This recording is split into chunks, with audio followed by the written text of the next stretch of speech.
William Sidney Porter, better known to you, Captain O'Henry.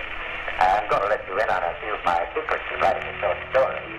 The most important, at least in my humble opinion, is to use characters and plots as a lifeline. Truth is indeed stranger than fiction. William Sidney Porter, better known as O. Henry, was a great American short story writer. He wrote about 300 to 400 short stories, and he was known for having twist endings, a good example of which is The Gifts of the Magi, which is probably his most famous story. It's about a poor couple who want to buy each other Christmas presents. She has this long, luxurious hair that she cuts to buy her husband a fob for his pocket watch. Meanwhile, he sells his pocket watch to buy her these combs that she's been coveting for her long hair. And so a lot of people know O. Henry as a New York short story writer. That's where he wrote a lot of his stories the last 10, 12 years of his life. But he cut his teeth here in Austin, starting right here in this house. This has been a museum since 1934. And what people can find when they come here is a middle-class house that's 3 bedrooms, or 3 rooms. There's a parlor, which we're standing in right now. There is a bedroom, and there is a dining room and a porch that used to be called a sleeping porch. It wasn't enclosed, it is now. He moved to Texas in his early 20s from Greensboro, North Carolina, partly out of wanderlust and partly because he had a job. He started as a sheep herder on a ranch in Cotulla, which is south of San Antonio. After a couple of years there, he made his way up to Austin and met his wife, Athol, had a daughter named Margaret. And here in Austin, he had 2 day jobs that he worked while he was honing his skills as a writer. The first one was as a draftsman at the Texas General Land Office. He was an exceptional illustrator, and so he drew maps for them. And he was known for drawing little scenes and little characters on the perimeter, which is something that his coworkers thought was pretty clever. His second job was as a teller at the First National Bank of Austin, and it's there where his life sort of took a twist for real. He was found to be embezzling money. We think it was about $850.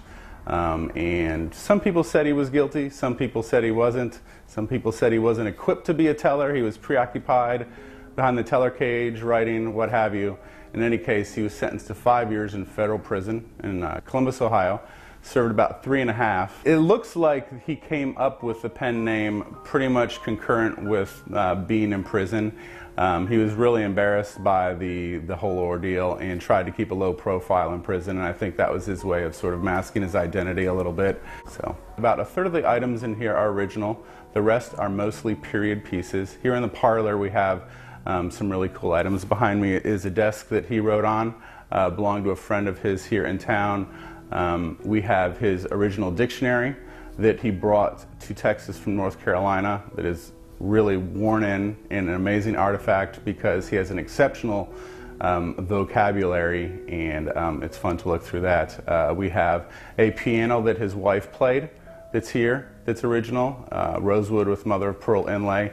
Music was something that brought O. Henry, William Sidney Porter, and his wife Athol together.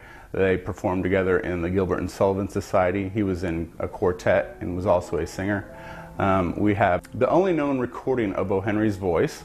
It's about 1.5 minutes, and he's talking about the craft of writing. All of my stories are actual experiences that I've come across during my travels. My characters are facsimiles of actual people I've known. Most authors spend hours, not told even days, laboring over outlines of stories they have in their minds. But not I. In my way of thinking, after wasting a good time, I just sit down and let my pencil do the rest.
something to tell you, White Mouse.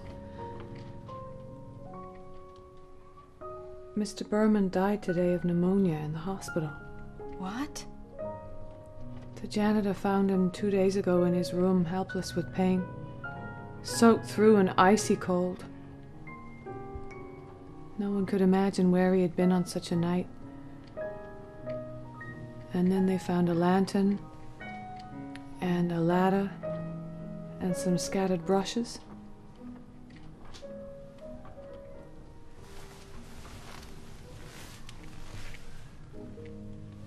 And look.